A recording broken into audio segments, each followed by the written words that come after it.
is KC Sports Network, proudly presented by Emprise Bank.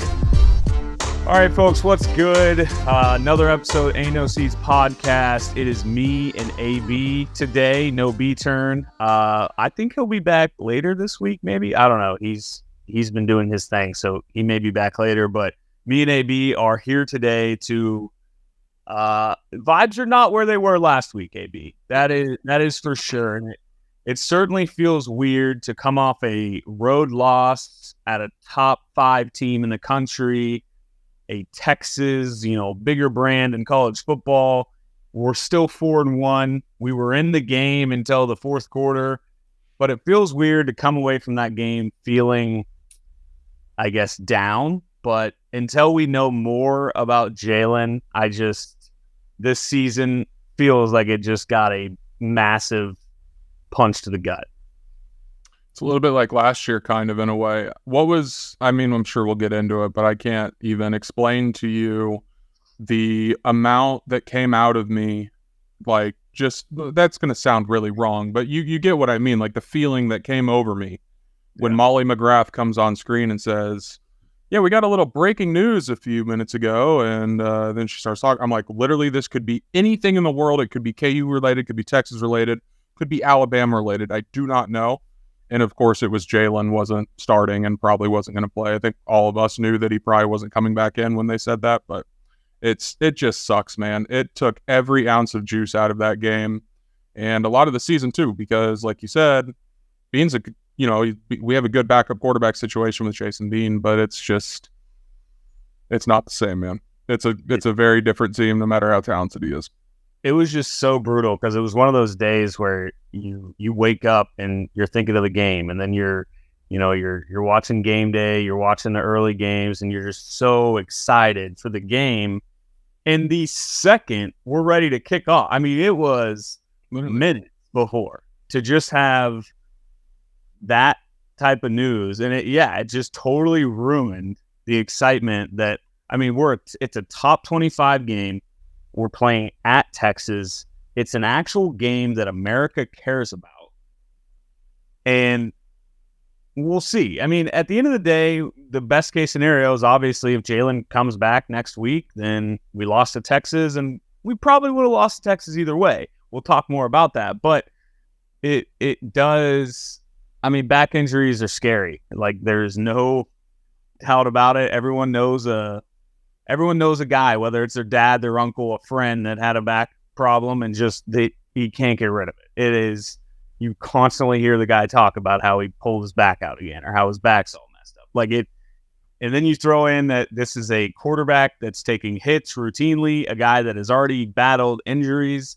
It is terrifying because, as we saw, Jalon Daniels is just a different level of talent than not only Jason Bean, but just a lot of other quarterbacks. Like, it's not against Jason Bean. We'll talk more about that, but yeah, it's scary. The back thing is scary because it's even almost scarier, I think, like than an ankle. Or I know legs are always concerning too, but an ankle, you just know you're going to get over eventually. I feel like, but a back, it's like, who knows? I don't know. I may be calling myself out as being dumb or not connected at all, but is this related at all to a shoulder injury last year? Is it like upper back? I'm just asking the question. Oh, Nick said it's not. Okay. I just wanted to make sure that nothing happened like literally 12 months ago that is still causing him issues, because I think that's even a bigger concern. Like, I don't know. It just sucks, man. It really does, because it was starting to feel like, last year, obviously JD got hurt, but the last thing any of us want is another.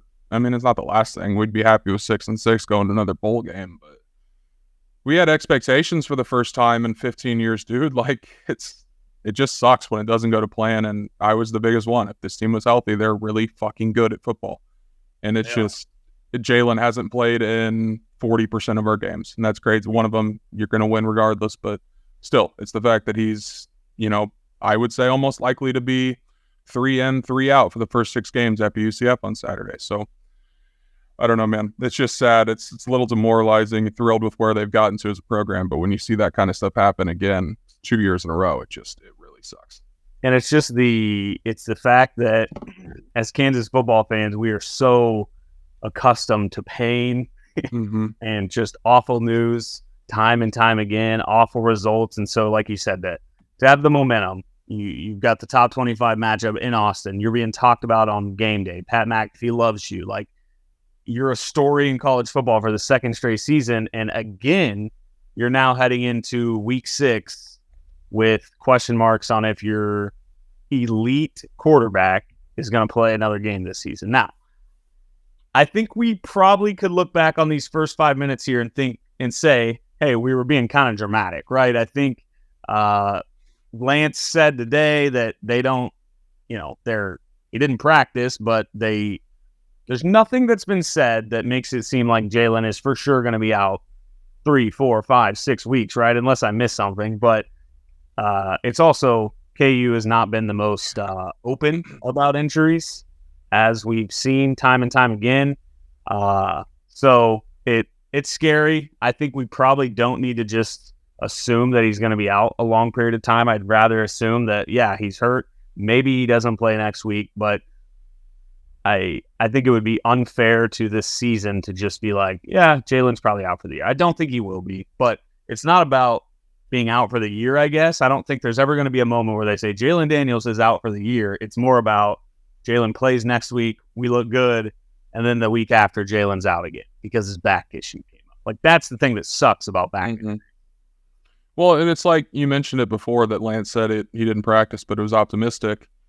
I feel like they did this every week last year too, and even to start this year with Jalon. Like, the news didn't come out that Jalon wasn't starting against Missouri State until Jason Bean ran out onto the field, and he was clearly the one starting. So, like, they're not going to give us anything. Yeah. I don't know. Even the PA announcer announced Jalon Daniels as the starter. So it's like, I just never know what to believe. And it's like, that's not to be selfish here, because obviously JD is dealing with an injury. He's number one concern.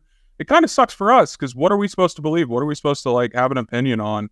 What is Vegas supposed to make the line for this game? Like, there's just, and obviously that's gamesmanship, and I appreciate that Lance does that, but for these inconveniences, it does kind of just suck, because we don't know what to expect on Saturday. With Jalon, I think we win by double digits. With Jason Bean, it's a 3-point spread, and I think that should probably tell you that Vegas doesn't know everything, but if they're setting it at 3, they're basically saying, okay, these teams are equal. They both might have a backup quarterback playing.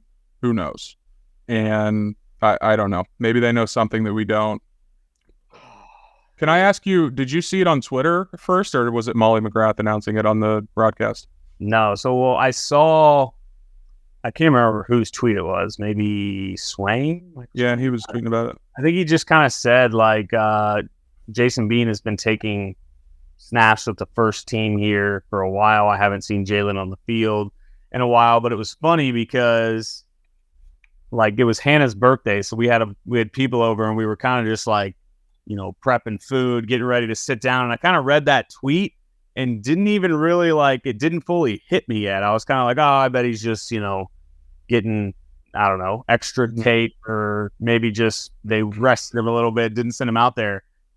And so I kind of knew it. And the second I saw her pop up on the screen and say that, I was like, oh no, I literally turned to Alan. I'm like, I forgot to tell you, Jason Bean didn't warm up with the first team. And Daniels didn't warm up the first team. He's like, what?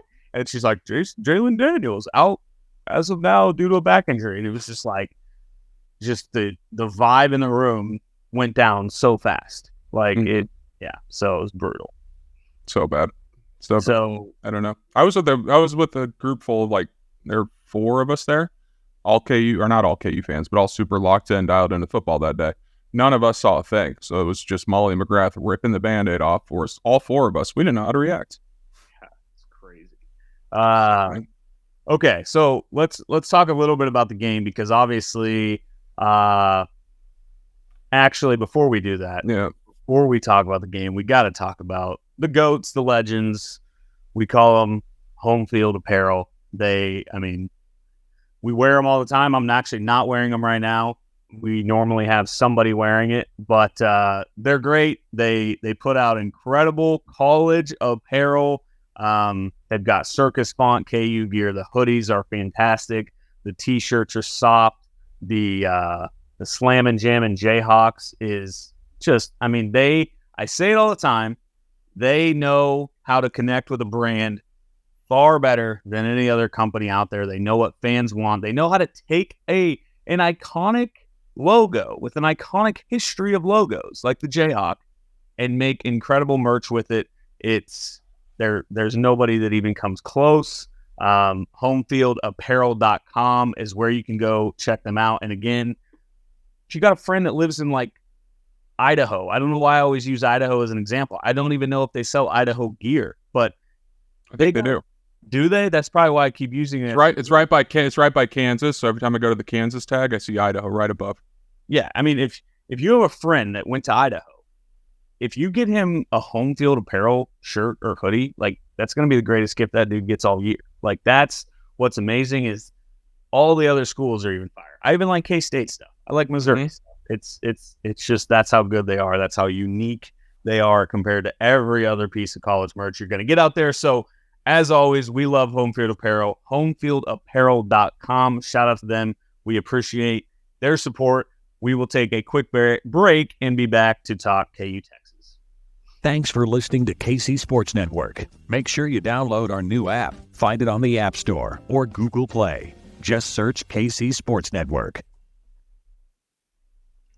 All right, so the big question is, I mean, the fourth quarter was an absolute debacle. We know that. It was awful.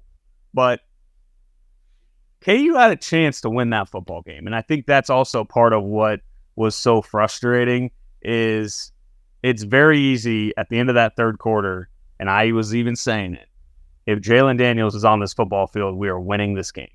Now, as the fourth quarter went on, who knows? And we'll talk about the third and inches and the fourth and inches, which truly ended that game.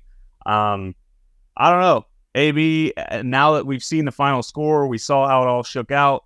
Is it crazy to say, I guess it probably is crazy to say we would have won the game, but if Jalon Daniels plays that football game, we absolutely are in it late in that fourth quarter, I would think. I think so.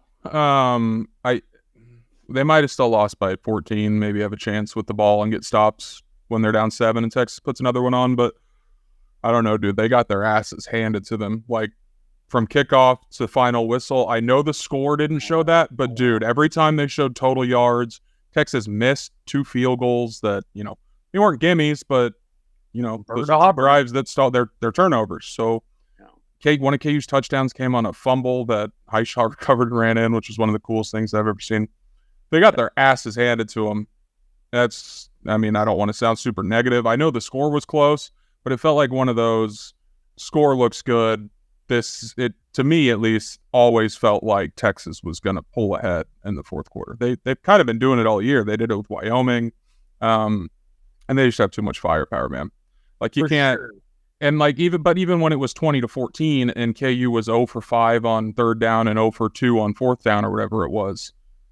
I mean, there were a lot of opportunities. That's what I will say. If Jalon was in, I think we convert more of those opportunities and keep the defense off the field a little bit more. I think one way or another we lose that game by double digits. Texas is they're so much more talented than we were, and we couldn't stop them to save our lives. The only time we could was when they were in the red zone. And going into that game, we all knew that Texas offense, or red zone in the offense, I can't even speak. Texas's offense in the red zone was like one of their big weaknesses. And that was one of the, is KU's defense that's not good in the red zone going to stop Texas's offense that's not good in the red zone? We did a few times, but I love the defense. I don't love them enough to stop the talent on that offense. I mean, every position they're just.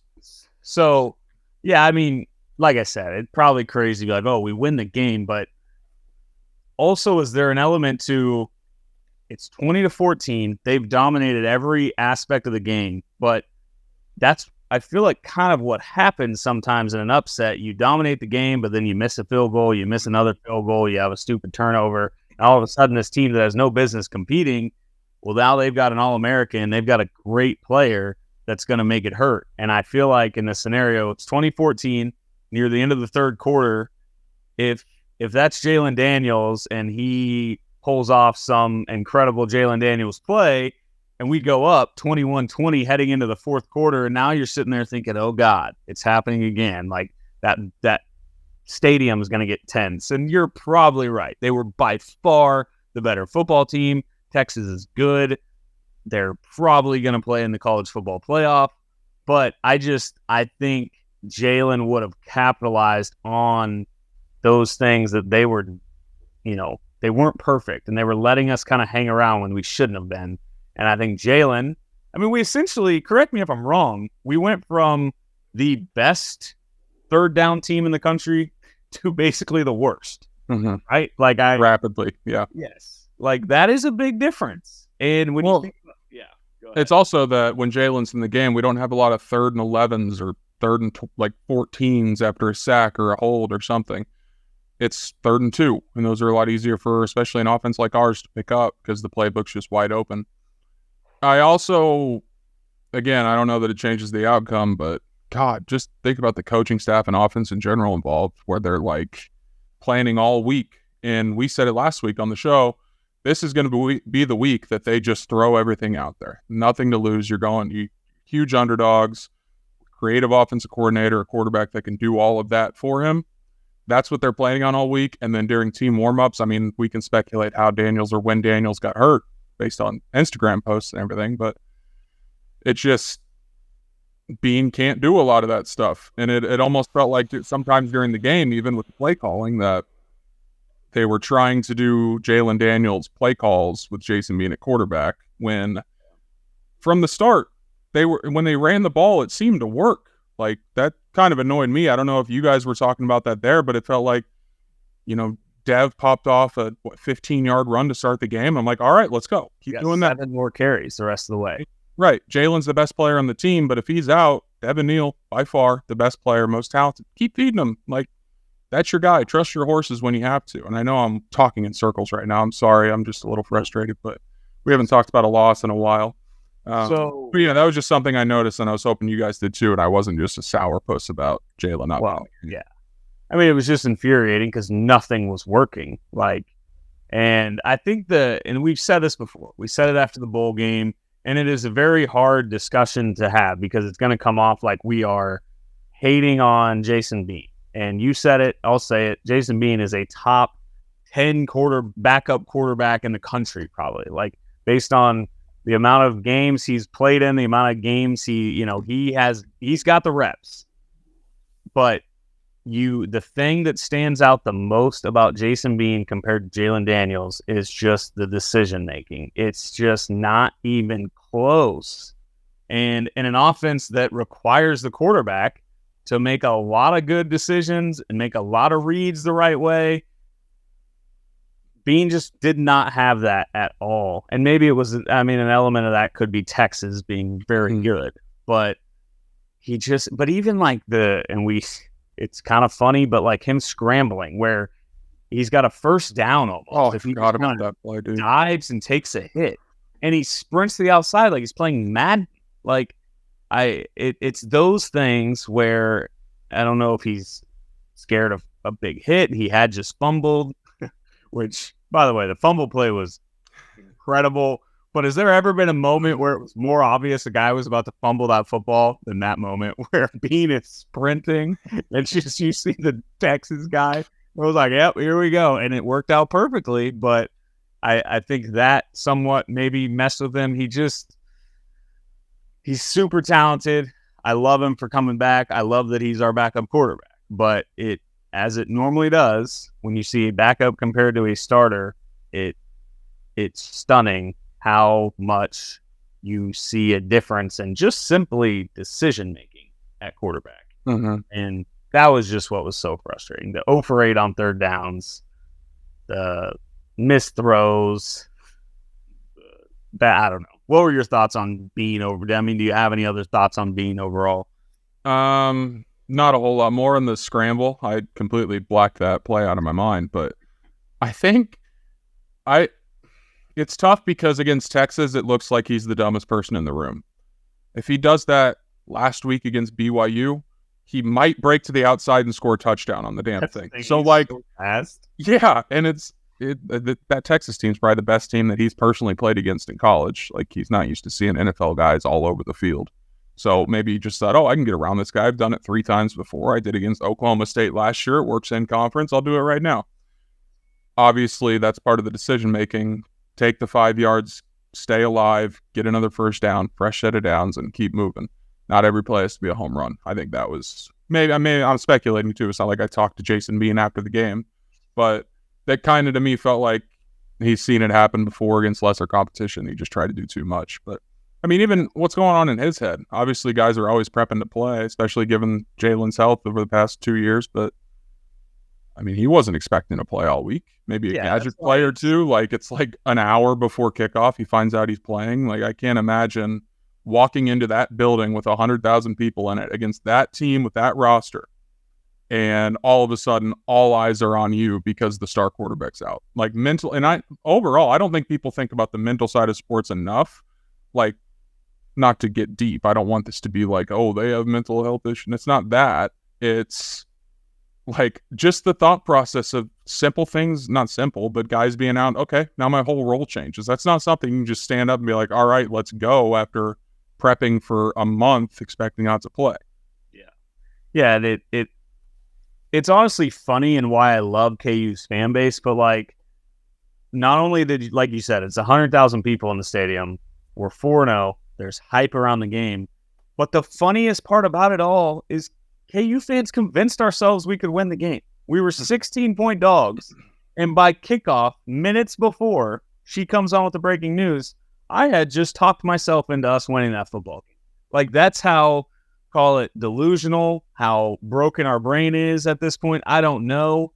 But it's also the power of how awesome Jalon Daniels is, and like, I will never count us out in any game where Jalon Daniels is our quarterback. So like, Bean had that element too, where it was like, we showed up to Texas, I think, the team, the fans, not expecting to get blown out. Like, we wanted to walk in there and win the football game. Like, it was a new vibe around Kansas football that like we could actually show up and compete in this type of football game. And that's why it was just such a brutal start to just know you've got to go into it with that. And think about how we felt. Well, now you're Jason Bean, and you've got kind of like you said, that feeling of, well, I did not mentally prepare for this last night. You know, he's going to bed, not worried about the game really. He's just kind of chilling.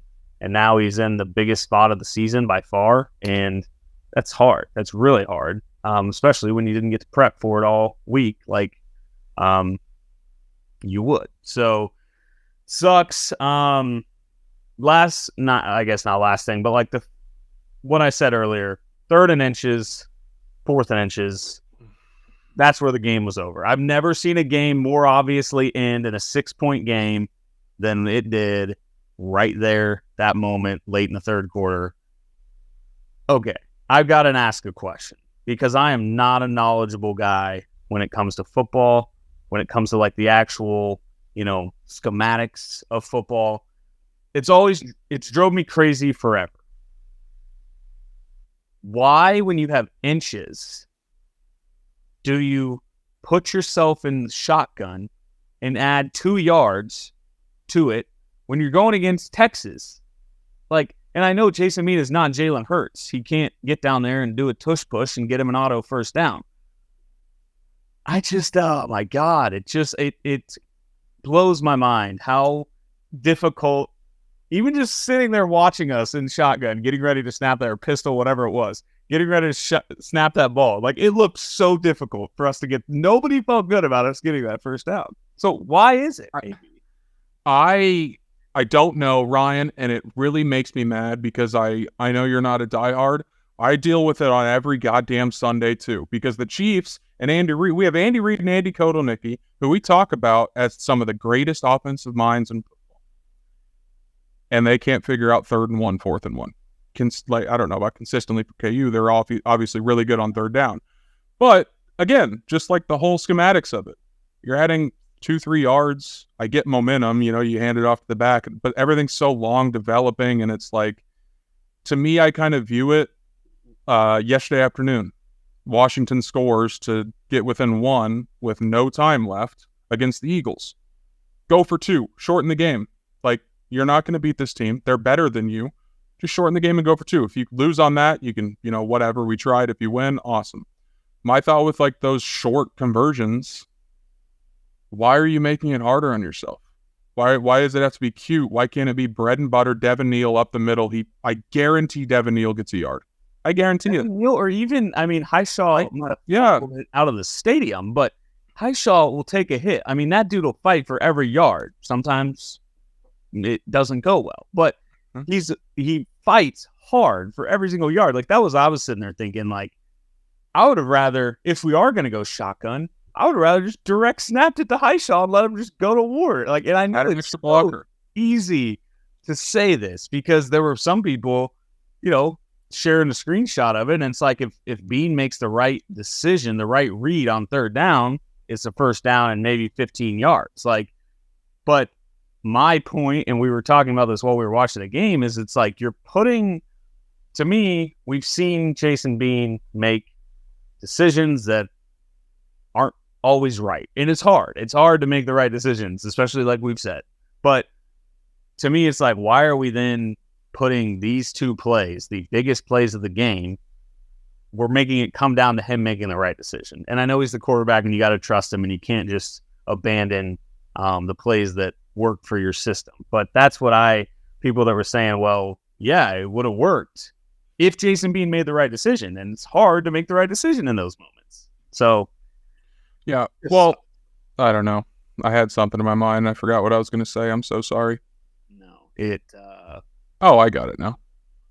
Fire. The tight end room on the team. Like, you can't put it again. If we do direct snap to Highshaw, Jared Casey in front of him, Mason Fairchild in front of him.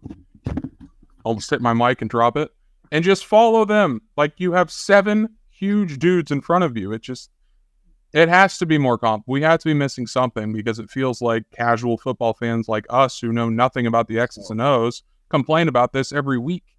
Well, Nick just said it in the chat, and I've heard this before, and I think it legitimately is correct. Like, Jason Bean sits back there and takes snaps all day and from shotgun, and then you get down there and have to take an actual under the center snap, and it's, I guess, probably very different, very difficult, maybe for the center and the quarterback. I don't know. It brings fumble into play. I can see that, but so there's an option. It's just, guess what? We fumbled. So, it sucks. Okay, let's take last break. We'll come back. We can talk a little UCF, talk a little, I don't know, future for this season. Maybe cry about Cooper Flagg a little bit, and then we'll wrap the thing up. So we'll be right back. Thanks for listening to KC Sports Network. Make sure you download our new app. Find it on the App Store or Google Play. Just search KC Sports Network. So, yeah, I mean, the Texas game, it is what it is. Like you said, we really did get our asses handed to us. And if Jalon Daniels played, I mean, I guess, tell me this. Would you rather be sitting here where we're at right now, coming off that, what was it, 40-14? Was that the final?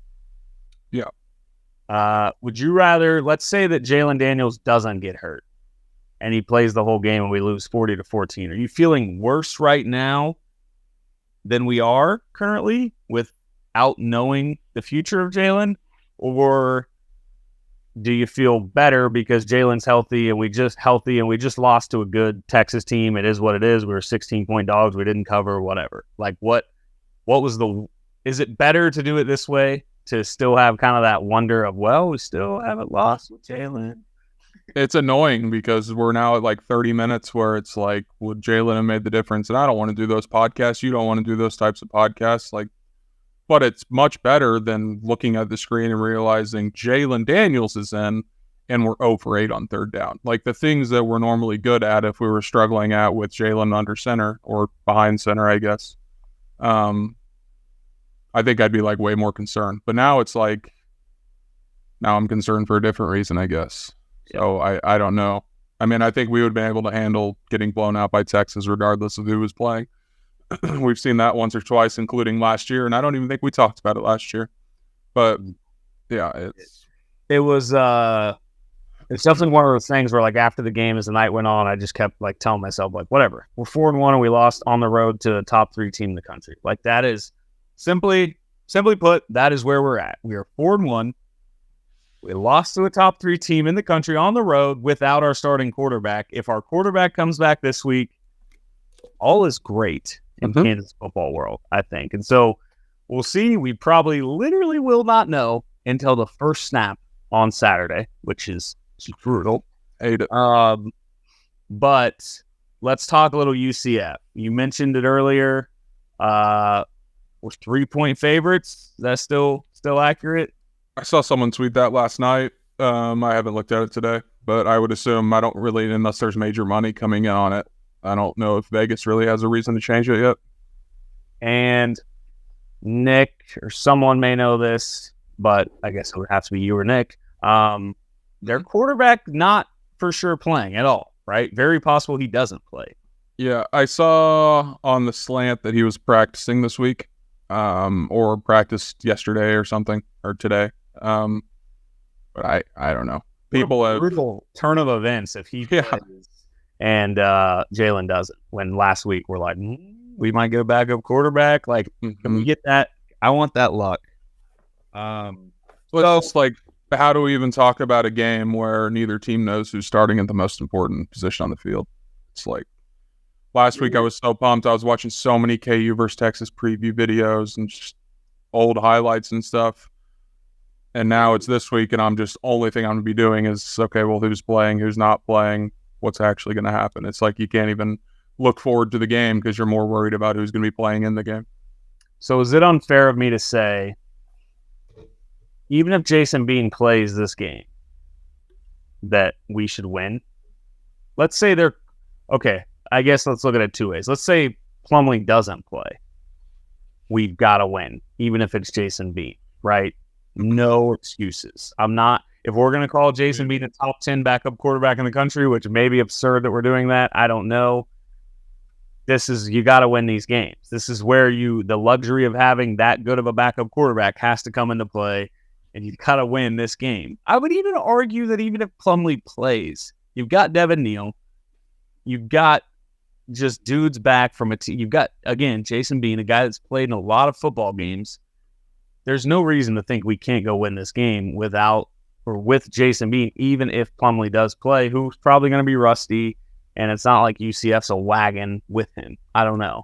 No, this is a UCF team that just blew a 35-10 fourth quarter lead against Baylor, who is widely considered one of the worst teams in the Big 12. That's like a demoralizing big season type loss.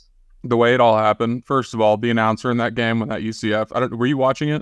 We watched like the last minute, so we missed. Perfect. That's all I watched too. When the UCF quarterback was scrambling, I think it was the Hornets announcer. It was the Hornets announcer, yes. And this UCF quarterback scrambling around, and this guy is so fired. And it was a sick play. Do not get me wrong. But this Baylor UCF fourth quarter attempt to come back drive, he was treating it like it was Mahomes versus Brady in the Super Bowl. It was amazing. I love it. I love that energy. I really do. People love Gus Johnson. And did I hear, are there murmurs that Gus Johnson's maybe not elite at calling football? I don't want to catch strays here. People love Gus Johnson, but like I've heard rumbles that he might not be very good at announcing football. Thoughts? He's much better at college basketball. In fact, that's something we do not talk about enough that affects us every year, multiple times a year, in my eyes. The fact that Gus Johnson, when he left CBS, not only did he leave the NCAA tournament, but he left the NFL. And I thought him on the NFL was good because college can get chaotic, and it's just like it sometimes doesn't even look like football at times. There was a Hail Mary in like a Jaguars game 15 years ago that Gus Johnson called. My favorite thing I've ever heard. He's just better than Batista. This guy's but college-wise, I think that's been a growing trend since that's all he does now. He does a little college basketball on FS1, but no one really watches those games. Yeah. And he does one college football game a week. And usually it's a pretty big game. Usually it's a pretty high-scoring game, and it can be a lot. Those games are long. That's like 4 straight hours of him screaming at you. I'm not against him yet, but I don't think it's crazy. The internet, you're never safe. Nobody is safe. I mean, I never thought I'd see the day where Gus Johnson is getting somewhat dragged for sucking and being an announcer. But you know who's great and will one day also get canceled? I think it's Eric Collins, the Hornets guy. He's the one that called that UCF play. He's the one that called the high shot run last year against Duke. He's electric. But anyways, wow, quite the tangent we went on there. UCF, it feels like a very big. It sounds cheesy, corny, but like it feels like a very, very big game that could determine whether or not this is a season where we're praying to win 6 games, or even if Jalon doesn't play, if we find a way to win and then Jalon comes back for Oklahoma State, all of a sudden, imagine the vibes. We sneak out a win with Jason Heaney quarterback, and then Jalon Daniels is back at Oklahoma State. Oh my God, 9 wins is back on, boys. For sure. That's why this game's so big. Oklahoma State is trash. They are huge dogs at home to K-State this week in a primetime game. They're just not very good at the sport. And like you said, swing game here. You win the next 2, you're 6-1 with OU coming to town, coming off a bye. That could be like one of those special booth environments, I feel like. 6-1, you're probably ranked in the top, definitely the top 20 at that point, maybe top 15 if you're 6-1. But that's a huge matchup. That's game day worthy. I've been talking about it for weeks. You're 6-1, man. They're coming back. Like, it's crazy how fast this roller coaster can spin you around. Because if we lose to UCF and Bean plays and we still don't know anything about Jalon, we'll absolutely envision a scenario where we lose at Oklahoma State. Next thing you know, you're 3-3 with a top 15 Oklahoma team coming to town. Now it's panic time to even make a bowl game. And it's our head coach next year. Like, that's the type of panic we will. And that's why I said, like, this UCF game feels very big. And maybe it's just idiots like us who love to overreact, but we're in the podcasting business. That's what you do. You overreact. And yeah, if we lose to UCF with no clear answer on Jalon, you can bet your ass that people are going to be panicking about not only 1, making a bowl, but 2, Lance leaving for Michigan State. And we don't have to get into, I guess. I do have a question about that. Yeah. It seemed like Saturday, I didn't see any. I was very offline on Saturday most of the day. Mm-hmm. Was there another story that came out, or was it just like more of people reacting to Bruce Feldman, I think, tweeted it Friday, that it was Lance and Elko as their top 2 on their list or whatever he said? Was there more that came out, more people saying Lance, like more inside sources coming out before the game? Or was it just people like, oh my God, here we go again, it's being talked about again? I think I don't think there was a new story that came out. No, I think it was more of just the chain reaction of people talking about fan support and the email off sent out to donors. We got to talk about that. Yeah, it's going to be controversial in a way, I think, our takes on it. But it's a weird spot because Travis Goff and B-Turn and Bry and Byrne and all those guys that were tweeting about like better, they're 100% right. They are 100% right. We've got, students need to be staying for the whole game, right? That is what this team deserves. They totally deserve it. But what I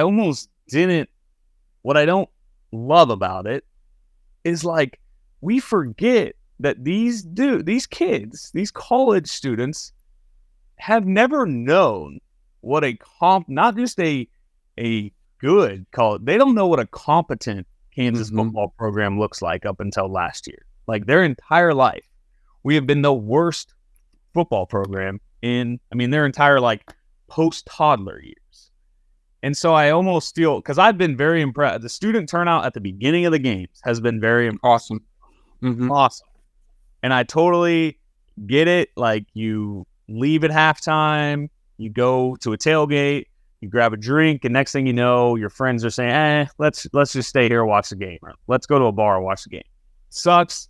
That's the truth of the matter. I'm not going to be one, though, that's like shaming the students for not being all of a sudden just die hard, living and dying on every single second, because that's not something you can just trick your brain into becoming when you haven't seen it. Whereas like when we were we saw the Orange Bowl year. We saw how fun it was to be a KU football fan at one point.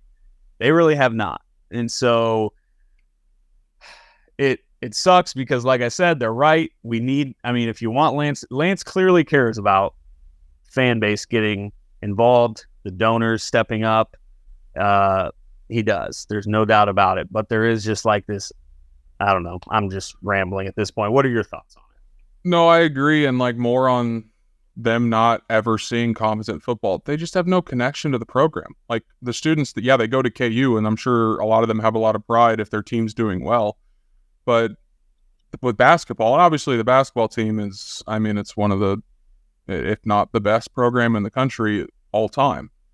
Obviously, there's built up emotion and caring for that team. You see it every year. With football, there were games where there were literally 175 people in the stadium. Like, it was always a joke. It was an afterthought. It was we'll go to the tailgate, might catch the first quarter, and then we're going to go. I was like that, and I'm a diehard sports fan. Like, there's been no opportunity for these people to create a connection. You said the Orange Bowl year. These freshmen and sophomore were 2, 3, 4 years old when that happened. Like, that was a long time ago. All they have seen are teams win fewer than 3 games up until last year. So it's hard to tell those same people, hey, come commit 2 hours of tailgate and 4 hours for the game. That's a full Saturday almost. And for college kids, you crave those weekends. Like, I don't know. So I just thought I get what he's saying. Like, obviously, we want the stadium full the whole time. No one likes getting on Twitter after the game saying, sold out, a lot of seats, a lot of empty seats for a sellout. Yeah. But that letter in itself almost just felt like you're just like, and I know this is a really stupid take because at the end of the day, this isn't what they're worried about. But it's set a joke up on a tee for all the people that hate KU.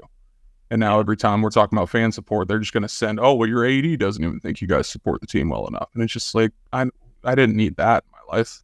Yeah. And it sounds so lame to be like, there's kind of a middle ground, but Travis Goff has to, that's his job. And for sure. Yeah. And like if he thinks it needs to improve and he knows it can improve. The fan base is a great fan base, and it's more than students, right? I think that was kind of the thing that also was weird to me. It felt like it became really easy to pick on the students. I don't even know why I'm dying on this hill. Like, obviously, people go to the games, support the team, stay for the game when they're winning. If they're losing, stay for the game. But I also just it feels we're in year 2 of being competent again. And we're still, the Illinois atmosphere was electric. I wasn't even there. I was we'll talk the whole wedding thing, but still, it was incredible to see the students. And so it's hard for me to sit here and pretend to be negative about fan support because it's just so much different than we've been going to these games for the last decade. We've seen the bad. And so it's hard for me to be negative about the fan support because I never thought I would see this day. Really. I truly thought there were moments where I was like, KU football will never get back to being competent enough to see a even remotely close to full stadium. So sucks. I guess it doesn't suck. It's fine. Fans are show out Saturday, and I think they will. And if we win that game, like we just said, we are going to be very back. We're going to be excited. 1, because either Jalon played, or 2, because Jason Bean played, and we won with Jason Bean. So I don't know. Any other thoughts on that, UCF? I am very excited for one thing. This doesn't have anything to do with the game, with football, with friends. The high in Lawrence on Saturday is 63 degrees, dude. I can't explain to you how excited I am for an actual fall day at a football stadium, drinking beers, watching other football before, strolling over to the booth. Stop, because I even told you where I'm going Saturday. What? I'm going. You're not going? In Birmingham, Alabama, for a wedding. Dude, we're never going to a game together this year. We're just not going to. I don't even want to check the temperature in Birmingham. I got you. Don't even tell me. Never mind. Not worth it. Just kidding. I assume it's got to start to be cooling down there, but all I can picture is like you guys vibing, 70-degree weather. Your Puka's family's probably going to come back. It's going to be a hell of a day, and I'm going to be getting attacked by bugs in 100-degree weather in Alabama in a suit at a wedding. Hey, to be fair, I was with you a couple weeks ago. Do you know people at this wedding? Or is it like... it's my fiance's cousin, so I should probably, be careful here. But mine was my girlfriend's friend's sister. And not only, I didn't know anyone. That's tough. Yeah. I didn't know anyone. She really didn't know anyone either. Literally, our whole dinner table was empty. Yeah. That's why I watched KU-BY. There was no service. There was one spot at that place that had phone service. So just be prepared for the worst if the game's close. What time is the wedding at? Brutal.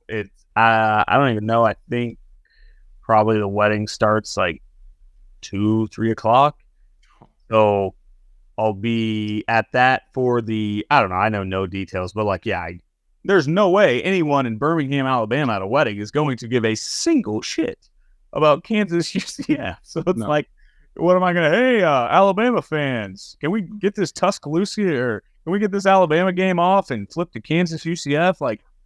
It's like showing up at a Lawrence bar or a Lawrence wedding and being like, hey, can you throw on UCF basketball? There's no chance. I will. Let's pray service is good. I don't know. It's just tough scene. Tough scene for me to come to every KU football home game the last decade for the most part. And here we are. Great. And it's just wedding season going absolutely crazy. You know what you have not asked me about, AB? What's up? Did we talk about this? I'm having a fall wedding. Yeah, dude. I'm actually glad you brought this up. I felt so betrayed by you when you sent that tweet to me, dude. You were the one. You were the leader. It's like if Bill Self just is like, yeah, I mean, he kind of did this. He said "fuck Mizzou" for so long and then played him, but we all wanted that. You don't. I'm going to be careful with what I ask because I don't want your true feelings to go out on the internet and then start a fight at home. So I'm not going to do that. I'm good. Here's the thing. You tell me, what am I? I'm sitting down, fresh off proposing. We're excited for our wedding. And she hits me with, hey, I would love to get married in September. I always have dreamed of a fall wedding. She didn't really say that, but yeah, she wanted to have a fall wedding.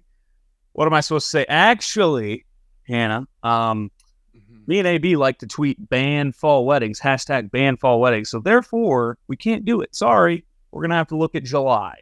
Yeah, but it wasn't a conversation before. Yes, it was. She didn't care. It's you couldn't throw out the second weekend of April, third weekend of April, excuse me, post-Masters, post-Final Four. No. I feel like April is just not a wedding thing. And it's just beautiful. Flowers. Yeah, I don't know. It's rain. It's good luck. Listen, we're going to get lucky. It's going to be a road game at UCF. That's what I've talked myself into. We've been at home this weekend the last 2 seasons. We're due for a road game. So tough. Yeah, I feel like I betrayed the ban fall weddings train. Trust me. You did. Yeah, I may tweet it on my wedding day. That may be a thing. Make that your caption on Instagram the next day. I will say this. I'm not only frustrated with you. I'm not really frustrated with anyone. I'm not ever going to actually be pissed that someone's getting married on a day that KU football plays or something. That's, if we're being realistic, that's crazy. I get that. What I'm frustrated with is that in 2019, on that third weekend in September, I had a wedding. In 2021, I had a wedding that weekend. 2022, I had a wedding that weekend. 2023, I had a wedding that weekend. For the last 5 years, and then now next year, 5 of the last 6. The only one I didn't was COVID, and nothing was happening. I was probably in your backyard, throwing a football around with Janes. I'm just, it's becoming a little overwhelming. And those are the only weddings I go to. If we take those weddings out, it's probably 2 weddings I've been to in the last 5 years. But every other wedding I go to is on that. See, that's the thing. You're going to hit a moment. I'm a year older than you, so maybe, I've hit that moment where it's I've had 4 in the last 6 weeks. Oh, we got a lot coming up. Just no one in my friend group's really Yeah, not it's married. just Like like, we had our first friend so group wedding last that's year. I think part of the thing is like the banned fall weddings train. It's a battle you can't win, and I learned that starting last year, and then I learned it again when I just see the invites come rolling in, and it's like, oh, that's KU home game. Yes, KU home game. I mean, it's over. These are the years 28 through 32, 33, bachelor parties, wedding. I mean, it's just you're busy nonstop, and you stop fighting for spring and summer weddings. Unfortunately, Summer's kind of tough too. So hot. yeah. So, I don't know. Much else. I mean, this doesn't have to be a full conversation on the pod, but how much when she brought up September, was there any fight back from you or pushback from you, or are you like, it's not even worth starting? We'll just do it and rip the Band-Aid off. Because it is the September song day. If I remember that's correctly. the thing. Like that was tough for me to like. September 21st is a banger wedding date, so it was kind of like, oh, okay. And we had just talked. I mean, we had talked about it prior. Like it had been something for like a year leading up. That like I already knew she wanted a fall wedding, so it wasn't like, it was. I had lost the battle. Yes, trust me. For a year straight, was I making comments like, I can't do fall. What if KU has a big game? She's like, I mean, it was clear I was not winning the battle. There was just you. It's one thing we sign up for when we get married.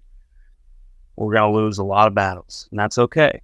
You're not wrong.